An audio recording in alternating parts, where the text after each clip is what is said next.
जिन चाटुकारों पे, जिन आतंकवादियों पे लगना था उन पे तो लगा नहीं, एक देश के सच्चे भगत के ऊपर। मैं तो उसको भगत सिंह कहती हूँ। ये भगत सिंह है हमारा, जिसने बिल्कुल सत्य का साथ दिया और सच दिखाना चाहा। अपने बिहार को हमारे उत्तर प्रदेश की तरह एक उत्तम बिहार बनाना चाहा। यही कहना चाहूँगी, सच में आज उनकी मम्मी कह रही है, पर ऐसे भगत सिंह पैदा होते रहेंगे, ऐसे भगत सिंह रुकने वाले नहीं है। जब देश पर जब विपदा आएगी तो मनीष जैसे, हमारे योगी महाराज जैसे भगत सिंह पैदा होते रहेंगे। जिन लोगों ने उसके ऊपर झूठे इल्ज़ाम लगाए, जिन लोगों ने झूठी FIR कराई, एक दिन वो भुगतेंगे जरूर। याद रखना, सत्य परेशान हो सकता है, सत्य पराजित कभी नहीं होता, चाहे लेट से उसकी जीत हो, होती जरूर है।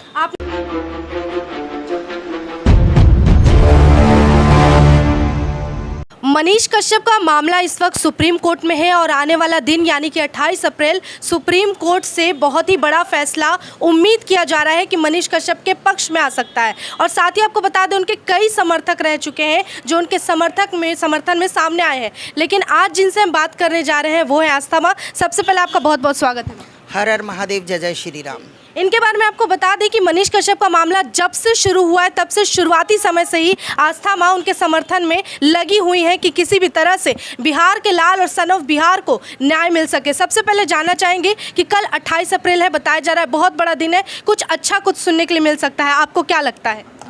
बिल्कुल, देखिए भैया, मैं तो एक ही बात शुरू से बोलती आई हूँ कि सत्य परेशान हो सकता है, सत्य पराजित नहीं हो सकता। उसका कोई कसूर नहीं है। उसका कसूर ये है कि वो सत्यवादी है। उसका कसूर ये था कि उसने सच दिखाया। उसका ये कसूर था कि वो बिहार के बच्चों को, जो लोग उसको बोलते थे कि बिहारी आ गया, ये बिहारी है, इसको गुटखा खाता है, ये करता है, तो वो चाहता था एक बिहार मेरा, बिहार का बच्चा मेरा पढ़ा लिखा बन जाए, बिहार को सुधारने की कोशिश की थी। ये कसूर है उसका। और कल बिल्कुल अच्छी रिपोर्ट आएगी, क्योंकि जिन लोगों ने उनके ऊपर, मैं फिर बता दूं क्योंकि मैं सत्य के साथ खड़ी हूं, जिन लोगों ने उसके ऊपर झूठे इल्ज़ाम लगाए, जिन लोगों ने झूठी FIR कराई, एक दिन वो भुगतेंगे जरूर। याद रखना, सत्य परेशान हो सकता है, सत्य पराजित कभी नहीं होता, चाहे लेट से उसकी जीत हो, होती जरूर है। आपने कहा समाज के लिए हमेशा से वो करते आए हैं, गरीबों की आवाज़ बने, सरकार के कुनीतियों पर सवाल उठाते रहे हैं, लेकिन बावजूद इसके ऐसे जागरूक व्यक्ति पर, जिन्हें कभी यूट्यूबर कभी पत्रकार कहा जाता है, ऐसे व्यक्ति पे NSA लग जाता है, किस हद तक सही है? बहुत शर्म की बात है, बहुत ही शर्म की बात है कि उसका ऐसा, उसने कौन सा गुनाह कर दिया था? जिन चाटुकारों पे, जिन आतंकवादियों पे लगना था उन पे तो लगा नहीं, एक देश के सच्चे भगत के ऊपर। मैं तो उसको भगत सिंह कहती हूँ।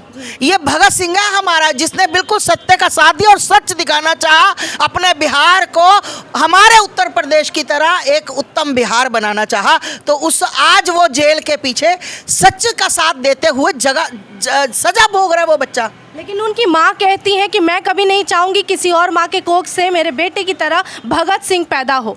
बिल्कुल, उसकी मम्मी के इन बातों के मैं बिल्कुल समर्थन करती हूँ, क्योंकि जो सत्य का साथ देता है, बिल्कुल उस बच्चे ने सत्य का साथ दिया और आज उसकी माँ खून के आंसू रो रही है, क्योंकि वो भी भगत सिंह की तरह जेल में पड़ा है। तो मैं यही कहना चाहूँगी, सच में आज उनकी मम्मी कह रही है, पर ऐसे भगत सिंह पैदा होते रहेंगे, ऐसे भगत सिंह रुकने वाले नहीं है। जब देश पर जब विपदा आएगी तो मनीष जैसे, हमारे योगी महाराज जैसे भगत सिंह पैदा होते रहेंगे। शोएब जमई की बात याद दिलाना चाहेंगे, जो कि टीवी पर ये बोलते दिख रहे हैं कि अगर तमिलनाडु से बिहार आते वक्त गाड़ी मनीष कश्यप की पलट जाए तो क्या होगा? वैसे इंसान के लिए क्या कहेंगे? शर्म की बात है, ये मौलाना साहब बोल रहे हैं, बहुत शर्म की बात है आपके लिए, क्योंकि यहाँ से पता लगता है आपकी मानसिकता का सर, यहाँ से पता लगता है कि आप सिर्फ उग्रवाद पैदा करना चाहते हैं, आप क्रिमिनल पैदा करना चाहते हैं, आप एक सच्चे भगत को क्रिमिनल के साथ मिला रहे हैं। बहुत शर्म की बात है आपके लिए, डूब के मर जाने वाली बात है। इतनी घटिया बात बोल दी आपने। आपको पहले कई वीडियो में भावुक होते देखा गया है मनीष कश्यप के लिए, आखिर इतना प्रेम क्यों है मनीष कश्यप से? नहीं, देखिए, मैं मनीष को जानती नहीं हूँ ना, मनीष को मैंने कभी देखा नहीं, कभी मुलाकात नहीं हुई। भावुक हमेशा मैं होती हूँ जो सच्चा इंसान है। मनीष के साथ बहुत गलत हो रहा है। आज उसका कसूर क्या था कि उसको जेल में रखा गया? आज उसकी माँ का क्या कसूर था? उसने भगत सिंह पैदा करके वो रो रही है। मैं पूछना चाहती हूँ, शर्म आनी चाहिए। ये जो अपना चारा घोटाला, मतलब घोटाले वाले आज ऐश कर रहे हैं, वो सेवैयाँ खा रहे हैं, वो ईद पर वो क्या मना रहे हैं, रमजान मना रहे हैं और भाईचारा निभा रहे हैं, और एक देशभक्त जेल के अंदर बैठा है। अरे डूब के मर जाने वाली बात है। याद रखना, तुम सेवैयाँ खा लो, तुम भाईचारा निभा लो।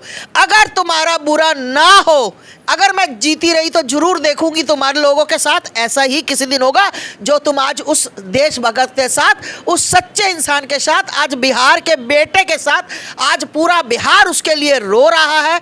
तुम्हें शर्म आनी चाहिए। सिर्फ तुम्हारे और तुम्हारे डर की वजह से कुछ बेचारे बिहारी नहीं बोल पा रहे, और बाकी पूरा बिहार तुम्हारे आतंक से परेशान होकर उस बच्चे के खुश। आज वो बच्चों को, अरे शर्म आनी चाहिए। तुम्हारे पास घोटाले के करोड़ों अरबों रुपए, तुम्हारे पास चोरी डकैतियों के अरबों रुपए, और वो बच्चा अपनी कमाई में से 5-5, 7-7 हज़ार देकर बच्चों को पढ़ा रहा है, वो गलियों का काम करा रहा है, वो लोगों को बता रहा है कि कैसे जीना चाहिए, जबकि तुम लोग वहाँ पर बैठे हो मुख्यमंत्री बनके, तुम लोगों को बताना चाहिए। और एक बिहार का छोटा सा बालक, पढ़ा लिखा बालक, अनपढ़ो पढ़ा लिखा बालक, जो आज सुधार करने चला था, और तुम लोगों की सियासत ने उसको जेल के पीछे फेंक दिया। कोई बात नहीं, कोई बात नहीं। जेल में ना जो सिर फिरे होते हैं, सिर फिरे, सिर्फ सिर फिरे इतिहास लिखते हैं, और वो इतिहास लिखेगा और बिल्कुल पन्नों पे लिखा जाएगा। जो व्यक्ति समाज से ऊपर परिवार को ना रखकर बल्कि परिवार को पीछे रखता है और समाज को ऊपर रखता है, वैसा इंसान जब आत्मसमर्पण करने जाता है तो चेहरे पे कपड़ा और हाथों में हथकड़ी रहती है, जैसे कि कोई आतंकवादी हो। ये कितना सही था? मैंने तो पहले कहा था कि शर्म की बात है।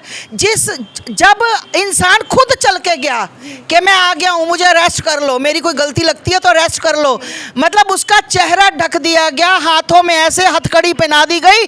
पूरे देश का, पूरे भारत का एक अकेला क्रिमिनल हो, क्या कर दिया था? किसी बहन बेटी के साथ रेप कर दिया था, या किसी के बैंक में डाका मार दिया था, या किसी का घर लूट लिया था? अरे देश का सुधार करने निकला था, बिहार का सुधार करने निकला था कि मेरा बिहार का बच्चा पढ़ लिख के कुछ बन जाए, ताकि लोग, आज तुम इतने अच्छे होते, मैं कहना चाहती हूँ मुख्यमंत्री से, इतने अच्छे होते तो आज बिहार के लोग पंजाब में, दिल्ली में, हर जगह पर पिटते नहीं। लोग पीटते हैं बिहारियों को और इतना गंदा बोलते हैं बिहारियों को, तो फिर संभाल क्यों नहीं लिया? उस बच्चे ने ठेका नहीं ले रखा, उस बच्चे ने अपना घर परिवार की टेंशन नहीं ली कि मेरी माँ, मेरे भाई को रोटी मिली नहीं मिली, पर वो अपने पूरी जेब में से पैसे निकाल के बिहारियों का घर भरता रहा। शर्म आनी चाहिए ऐसे मुख्यमंत्री को। जिसने सरकार से सवाल किया उसके घर की कुर्की कर दी जाती है, तोड़ दिया जाता है, उस परिवार पे क्या गुजरता होगा? क्या कभी कोई और पत्रकार या यूट्यूबर ही सही, क्या निकल कर कभी आएगा जो जनता की आवाज़ बनेगा? हाँ बिल्कुल, हर बंदा डरता है। किसी से बात करो, वो कह रहे माता जी, जिस दिन दूसरे दिन जब लोग निकल के आए थे, 4 पत्रकारों को उठा लिया गया था। 4 पत्रकारों को उसी टाइम उठा लिया था कि मनीष की आवाज़। इसका मतलब तुम सीधा उस बच्चे के साथ मतलब नाइंसाफ़ी कर रहे हो कि तुम सत्य की आवाज़ को तुमने उठाकर बंद कर दिया, और 4 लोगों को उठा दिया, और लोगों को धमकाया गया, डराया गया कि अगर तुम बोलोगे तो इसी तरह मनीष तरह तुम्हारा हाल होगा। ये तुम्हारे अंदर कहीं ना कहीं डर, ये डर तुम्हारे अंदर, सत्य का डर, क्योंकि तुम लोग घोटाले वाले हो तो तुम्हारे को तुम्हारा डर सता रहा है। शर्म आनी चाहिए ऐसे लोगों को। आस्था, मैं आखिरी सवाल करेंगी कि कल अगर उनके मनीष कश्यप के हक में आता है फैसला, उसके बाद कह रहे हैं उनके समर्थक बहुत भव्य स्वागत करेंगे, आप किस तरह का स्वागत चाहती हैं उनके लिए? बिल्कुल, मैं कहती हूँ मनीष का स्वागत एक देशभक्त की तरह स्वागत होना चाहिए। मनीष कोई छोटा मोटा इंसान नहीं है। मनीष मेरी नज़रों में बिल्कुल भगत सिंह की तरह है, मेरे बेटे की तरह है, और मैं कभी उससे मिली नहीं, ना मेरी कभी ज़िंदगी में उससे बात हुई, पर जो दिल में उसके लिए मेरे जगह है वो अलग ही जगह है। ऐसे लोगों के लिए आस्था माँ के दिल में हमेशा भव्य स्वागत कीजिए, भव्य स्वागत जिसको कहा जाता है ना, वो स्वागत कीजिए। इन नेताओं मंत्रियों का स्वागत मत करना जो तुम्हारे घरों पर कुड़की कर देते हैं बिन वजह से। स्वागत करना उस देशभक्त का जिसने बिहार को सुधारने का ठाना है, और वो ठानेगा। मैंने आपको क्या कहा, इतिहास सिर्फ सिर फिरे लिखते हैं, आम इंसान नहीं लिख पाते। ये हमारे साथ आज बातचीत के लिए आस्था माँ मौजूद थी। ये बात करते करते अपने जवाब देते देते ये भावुक हो गई। इनकी आंखों से छलकता आंसू ये दिखा सकता है कि मनीष कश्यप को लेकर जो जनता में प्यार है, आस्था माँ के दिल में भी उतना ही प्यार है और वो भी चाहती है कि जल्द से जल्द सन ऑफ बिहार उनके तौर पे भी, उनके दिल से कहा गया बेटा भी जल्द से जल्द कल बाहर। और 28 अप्रैल है कल बहुत बड़ा दिन है कल।